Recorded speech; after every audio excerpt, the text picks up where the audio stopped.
Dirty poor people can stay in the hallway. We don't want you in the room. The clerk, assuming I'm poor just because I'm in work clothes, sneered at us. It made me angry at the rude clerk, but more than that, I was worried that I might have embarrassed Laura because of this. After not seeing each other for 5 years, Laura arranged for a luxury hotel and brought me there.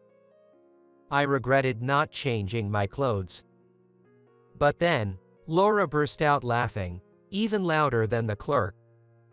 Her sudden laughter made both the clerk and me freeze with wide eyes. But Laura continued, unfazed by our reactions.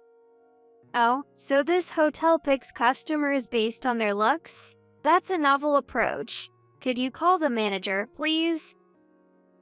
The clerk, surprised by Laura's fearless demeanor, went to fetch the manager. When the clerk returned with the manager and introduced us, the manager, recognizing us, started trembling. Then, suddenly, he apologized to us. I deeply apologize for the rudeness. I'm Johnny Depp. I'm a 32-year-old construction worker. I have an older sister named Laura, who is 5 years older than me. Our parents died in a car accident right after I was born, so she's my only family. After our parents passed away, Laura and I, still a baby, were taken in by our grandmother. Though our grandmother gladly took us in, she didn't really take care of us. When I cried loudly at night, she'd leave me in another room and go somewhere else. During those times, it was Laura who would put me to sleep. As we grew older, our grandmother had Laura help with the housework. Even as I grew and was more capable, Laura took care of me like a parent. Despite balancing my care, household chores, and schoolwork, Laura never complained. Thanks to Laura, I was able to grow up. I am deeply grateful to Laura. When I was about to graduate from high school, our grandmother also passed away, leaving just Laura and me. Laura encouraged me to go to college, but disliking studying and not wanting to be a burden, I decided to start working immediately. I needed to prove that I could live on my own, so Laura wouldn't have to stay with me forever. Construction work was physically demanding, but it suited me since I was good at learning by doing. The pay wasn't great, but it was enough to get by. I was fortunate to work at a good company with kind people around me. Seeing me settled, Laura seemed a bit lonely. When I turned 27, Laura told me she was getting married. Her fiancé was a man she'd been dating for 2 years. Though I hadn't met him, I trusted Laura's choice and believed he must be a wonderful person. Laura was overjoyed as she talked about moving close to her fiancé's family. At that moment, I understood why Laura had looked so lonely before. While I was happy for her, I couldn't help but feel sad about living apart. Even though it showed on my face, I didn't want to make Laura feel guilty for seeking her happiness. I forced a smile, but Laura might have seen right through it. 2 weeks before the wedding, Laura took me to a luxury hotel. That trip, my first ever, became a wonderful memory. 5 years later, during a hot summer, Laura called me. Hearing her voice after so long made me happy.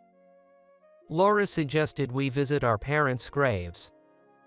Having no memory of my parents since I was a baby, I'd never thought about visiting their graves.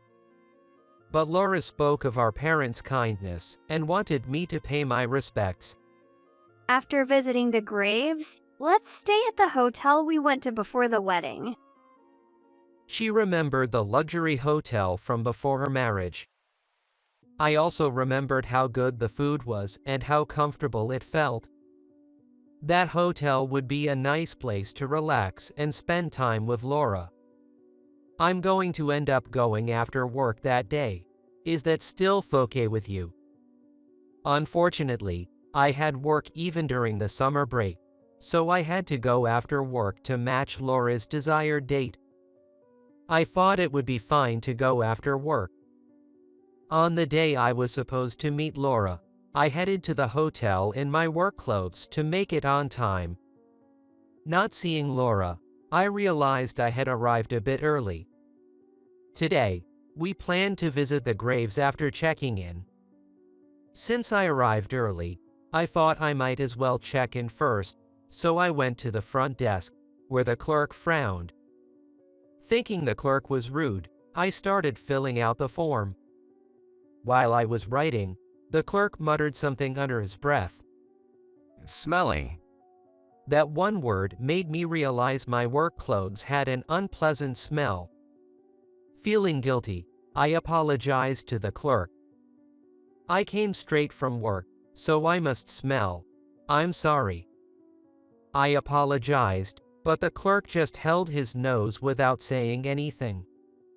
People can think what they want, but a clerk who doesn't respond when a customer apologizes is something else. The clerk, typing my information into the computer, kept looking between the screen and the form. Seeing this happen repeatedly, I wondered if I had made a mistake. As expected, the clerk came back with the form and told me they couldn't find my reservation. The reservation was made under someone else's name. Oh, could it be my sister's name? Oh my, I had written my own name. Laura had made the reservation. I should have used Laura's name. Apologizing for the mistake, I asked if they could check under her name, but the clerk refused. Excuse me, but you'll have to wait until the person who made the reservation arrives. I told the clerk the person who made the reservation was my sister, but he didn't believe me. I was getting frustrated with being told over and over that the person who made the reservation had to be there, so I decided to wait for Laura in the lobby. I thought Laura would clear things up when she arrived. Having come straight from work, I was in a terrible mood. Last time, just saying my name was enough to check in, but maybe their system had changed. I had expected the same service as before, but the terrible service made me regret coming. If this had been my first time, I would never come back. An hour later, Laura arrived. Seeing her for the first time in 5 years, she seemed even more beautiful. If you arrived first, you could have checked in for us. I couldn't do it with my name. If I could do that, I would. I explained that they wouldn't let me check in without the person who made the reservation, and Laura tilted her head in confusion. I made the reservation under your name, Johnny. I couldn't believe it when Laura said she made the reservation under my name. I was confused by this unbelievable fact. Why couldn't they check me in under my name? What was all that fuss about earlier? Angry, I headed back to the front desk with Laura. The same male clerk who had checked my reservation was still there. I quickly checked his name tag. It said Keith. From his appearance, it was clear he wasn't a newbie. Maybe he didn't make a mistake but intentionally decided I wasn't a guest. I asked the clerk why he couldn't check me in despite verifying my reservation. If he couldn't give a satisfactory reason, it was just plain outrageous. Instead of apologizing, the clerk explained his reason. You came in appropriately dressed, so it's natural to be suspicious. The clerk's bluntness was shocking. He kept insisting his actions were justified. I couldn't accept this. Judging a guest based on appearance and refusing entry was infuriating, and the hotel's confirmation method was flawed. Isn't it up to the guest to dress how they want? Did this hotel have rules about what guests should wear? As far as I remembered, there weren't any. It was really disappointing. Thinking the hotel had become terribly arrogant over the past 5 years made me sad. No matter how much I pointed out, the clerk refused to accept my argument. Feeling frustrated, the clerk said something outrageous. Dirty poor people can stay in the hallway. We don't want you in the room. I was shocked that a supposed professional clerk would say such a thing. How could a luxury hotel allow such absurd treatment? Last time I was here, there were no clerks saying such terrible things. Not only did he refuse to change his attitude, but blaming me for being dirty and poor was unacceptable. And after saying that, he even laughed. This was clearly an insult. Though I couldn't see her face, Laura was surely saddened by these remarks. I regretted ruining the reunion Laura had planned after 5 years. I started to think I should have changed my clothes. Wow, you're really something. That's hilarious. To my surprise, Laura laughed louder than the clerk instead of being sad. Her sudden laughter made both the clerk and me freeze with wide eyes. Ignoring our reactions, Laura demanded the clerk to call the manager. So, this hotel chooses customers based on their looks? That's a novel approach. Could you call the manager, please? The clerk started to say he couldn't do that, but Laura insisted, saying if he didn't call the manager, she would call the police for the insult. Not wanting to cause trouble, the clerk went to get the manager.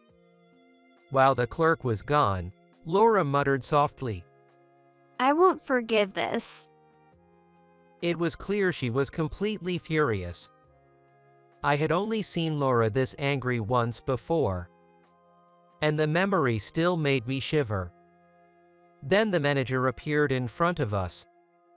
I wondered how he would handle this, but he was already trembling. Noticing his unusual behavior, I saw the manager's pale face. His gaze was fixed on Laura. Suddenly, he apologized deeply. I deeply apologize. Without any explanation, he immediately started apologizing. Unlike the rude clerk, the manager's submissive attitude left me speechless. As I wondered why the manager apologized so quickly, he revealed an unbelievable fact. I can't believe my lack of training led to such rudeness towards the owner. Please forgive me. Owner, I had no idea what he meant. Then it hit me, he meant Laura. What are you thinking? I never said to judge guests based on their appearance and categorize them as poor or rich. And there's no point in asking you. I'll hear from the clerk. Laura, acting as the owner, was revealing an astonishing truth I didn't know. I was left in shock. The manager could only reply with yes to everything Laura said. The clerk, who had been watching the exchange, turned pale, more like ashen. How long have you been working here? Laura mercilessly questioned the clerk, who seemed to age and turn white instantly. Her eyes blazed with intense anger. Yes, I've been here 5 years. The arrogant attitude from before had vanished, replaced with nervousness and stammering. My own anger faded as I saw the pitiful state of the clerk. The manager explained on behalf of the clerk, revealing he was a veteran of 5 years. Hearing this, Laura's expression darkened even more. It's one thing if he were a new hire, but keeping such a person for so long shows a severe staffing issue. Didn't shake off the previous owner's training methods, I see. I thought I made it clear in meetings to enforce the new policies with all employees. Laura's criticism extended to the manager as well. But her focus remained on the clerk.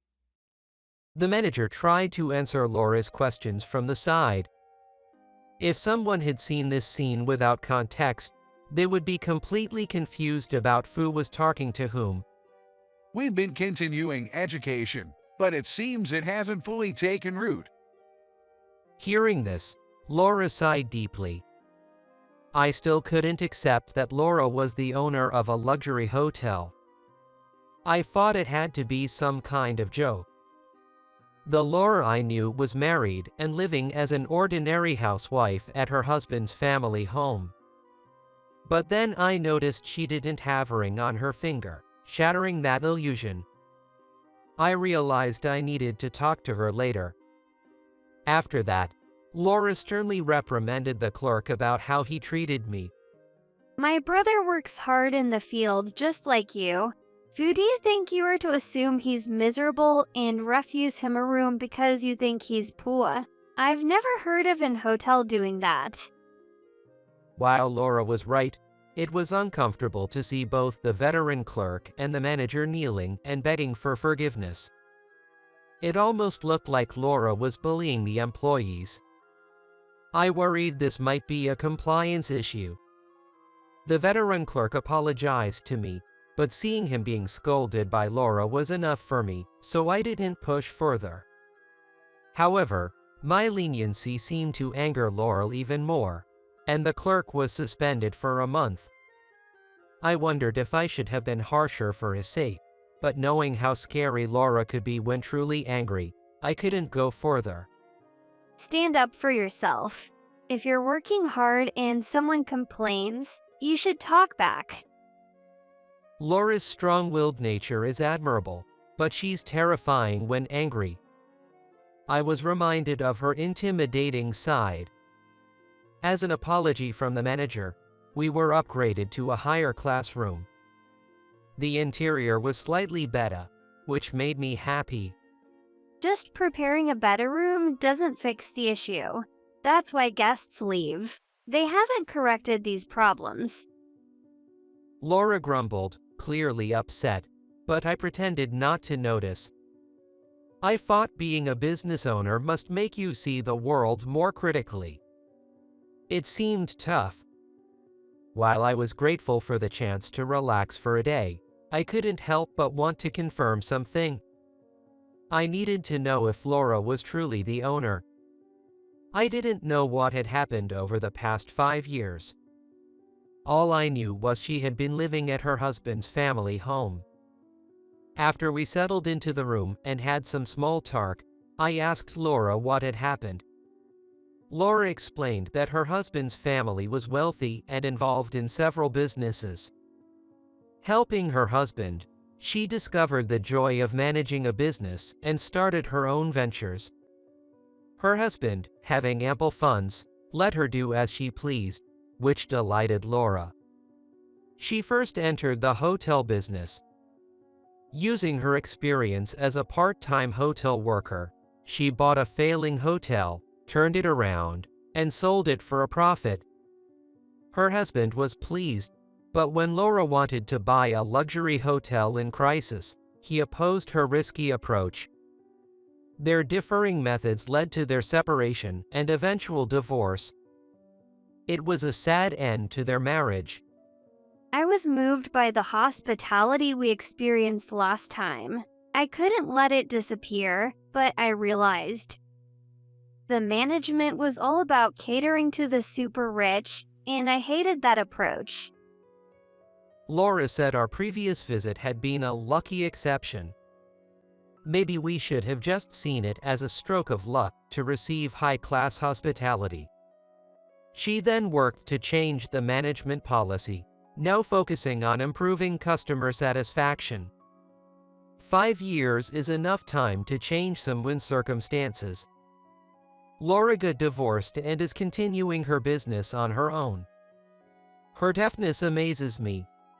I didn't really need the money. I made a successful sale with the hotel before. I paid back half of what I borrowed from my husband, but I still had plenty left. Do you know, nowadays, you can buy companies and hotels really cheap.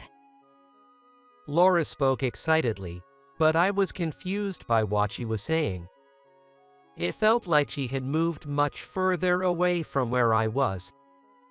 "Laura, you've changed." She wasn't the Laura I knew. It was like she had returned from another world. Laura laughed and asked if I was saying she had aged, but I was just stating the truth. After that, Laura and I went to visit our parents' graves. The graves were less than 30 minutes away from the hotel. Laura talked about our parents when they were alive. When you were born, our family was so happy. Our parents had the biggest smiles. I was so happy, too, that I kept asking to hold you. Laura spoke gently, saying she wanted me to feel our parents' love. Though Laura always seemed strong to me, she looked vulnerable for the first time. Seeing her unable to hide her loneliness made me realize how much love our parents had given her. I had no memories of them, but I felt grateful for bringing me into this world and letting me meet Laura. Without our parents, I wouldn't have felt how wonderful life could be. After visiting the graves, Laura and I returned to the hotel to relax. The manager frequently checked in to see if everything was fine, but neither Lauren or I had any requests. He probably felt guilty about the earlier incident, but his constant attention made me uncomfortable, and seeing the timid manager made Laura angry again. I wished we could just relax. Then, Laura invited me to help her with her business, and I agreed. As Laura said, getting involved in management was surprisingly enjoyable. Finding joy in the work, I joined Laura in starting a new office, and we began living together. As a business partner, I now wanted to be as strong as Laura.